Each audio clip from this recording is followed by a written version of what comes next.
ఉండకూడదని, కరువులో ప్రజలు పశువులు ప్రాణాలు కోల్పోవాలని,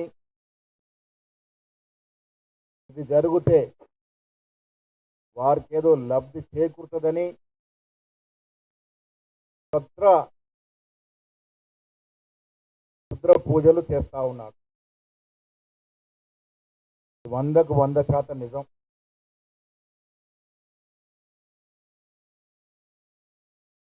హరీష్ రావు తన స్వార్థం కోసం, తన పార్టీ బాగో కోసం పూజలు చేయడమే కాకుండా వాటిని వాస్తవాలతో మాట్లాడినటువంటి అద్దంకి దయాకర్, సామా రామ్మోహన్ రెడ్డికి లీగల్ నోటీస్ పంపడం జరిగింది. వాస్తవాలు బయటపడేసరికి మనిషి బొంబేలెత్తిపోతా ఉన్నాడు. మన కుటుంబం, రాష్ట్రం, దేశం, ప్రజలంతా బాగుండాలని ఎవరమైనా దేవుళ్ళను పూజిస్తాం, కొనియాడతాం, పూజలు చేస్తాం, మాలలు వేసుకుంటారు. హరీష్ రావు మాత్రం దీనికి భిన్నంగా నాశనం కోరుకుంటా ఉన్నాడు. హరీష్ రావు క్షుద్ర పూజలు చేశాడని చెప్పడానికి కొన్ని ఉదాహరణలు ఉన్నాయి. ఈ దేశంలో 2 రకాల పూజలు ఉంటాయి. ఇంత పాజిటివ్ పూజలు ఉంటాయి. మనం తిరుపతి వెళ్తాం, శ్రీశైలం వెళ్తాం. మొన్న మాంకాల అమ్మ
ఆధారాలు ఉన్నాయి.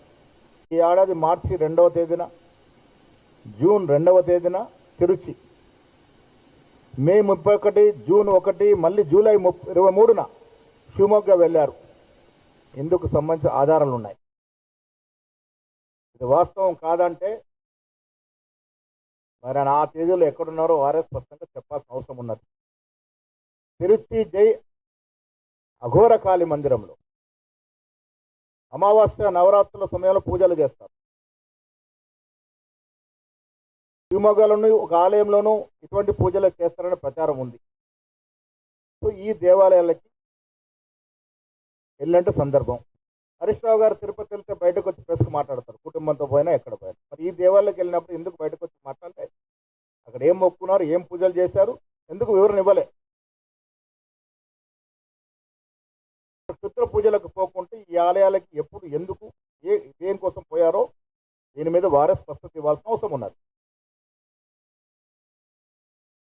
నిత్యం పేపర్లు, టీవీలు, ఫేస్బుక్లు, ట్విట్టర్లు కనిపించే హరీష్ రావు ప్రతి అంశాన్ని ప్రచారానికి వినియోగించుకున్నటువంటి ఈ మనిషి ఈ దేవాలయాలకు వెళ్ళినప్పుడు ఫోటోలు ఎందుకు బయటపెట్టలే?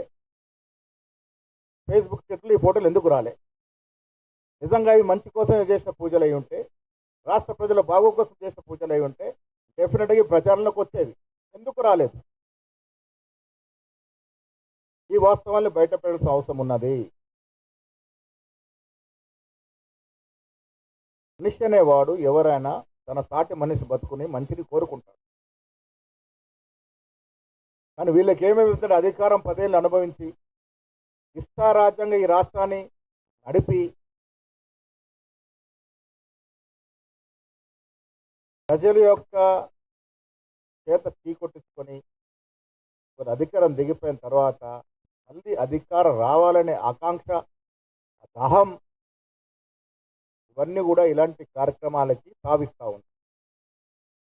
పదవి కోసం తన పార్టీ అధికారం రావడం కోసం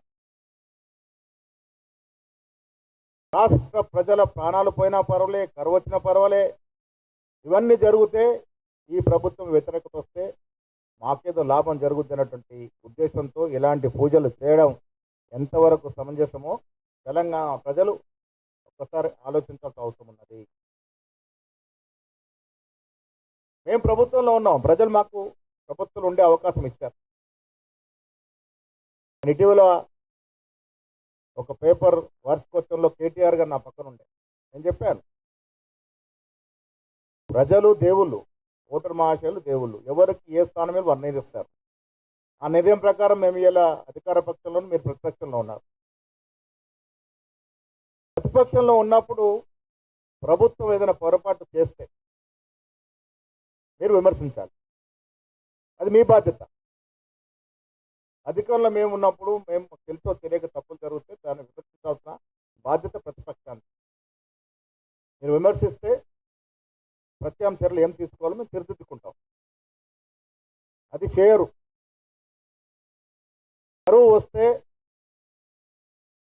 ఎలాంటి చర్యలు తీసుకోవాలో, వీళ్ళు ఇళ్ళనో కరువులాగా వెనుభూతంలో వస్తుంది ఏం చేయాలో ప్రతిపక్ష నాయకుడు, ప్రతిపక్ష బాధ్యత ఉన్నటువంటి కేసీఆర్ గారు ఇంతవరకు సలహా సూచనలు చెప్పలే. సలహా సూచనలు ఇస్తే మేము పాటిస్తామనే మాట మా ముఖ్యమంత్రి 10 సార్లు చెప్పారు. అది చేయరు, కానీ ఇలాంటి కార్యక్రమాలు మాత్రం చేస్తారు.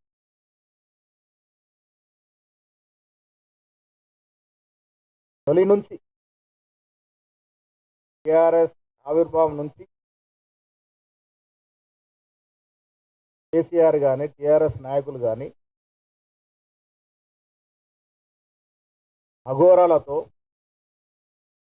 తాంత్రిక గురువులతో, క్షుద్ర పూజారులతో తిరగడం, పూజలు చేయడం వారికి అలవాటు అనే మాట ఇవాళ ప్రచారంలో ఉంది. కేసీఆర్ గారు ఫామ్ హౌస్లోను అగౌరలతో క్షుద్ర పూజలు చేయించారని ప్రచారం జరిగితే మేము మొదట్లో నమ్మలే. కేసీఆర్ గారు అలాంటి అవసరం ఏముంది అనుకున్నాం. కానీ ఇవాళ హరీష్ రావు గారు క్షుద్ర పూజలు చేసిన తర్వాత ఆనాడు ఫామ్ హౌస్ జరిగినట్టు ఆ పూజలు కూడా ఇలాంటివి అన్నట్టు అనుమానాలు వస్తూ ఉన్నాయి. సమాజంలో ఎవరైనా మన మంచి కోసం, మన పక్క మంచి కోసం పూజలు చేస్తే దేవాలయాలు పోతాం, శ్రీశైలం పోతాం, తిరుపతి వెళ్తాం, అమ్మారు వెళ్తాం, అందరూ మంచి కోరుకుంటాం. కానీ కొన్ని పూజలు ఎదుటివాడు చెడు కోరుకునే పూజలు ఉంటాయి. అలాంటి పూజలు అనేవి కొంతమంది వ్యక్తులు చేయడం అనేది మంచి పద్ధతి కాదు.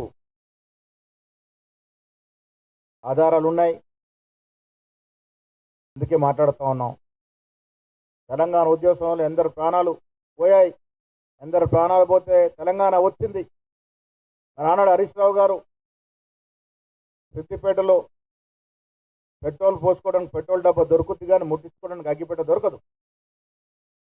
ఇలాంటి నాటకాల వల్ల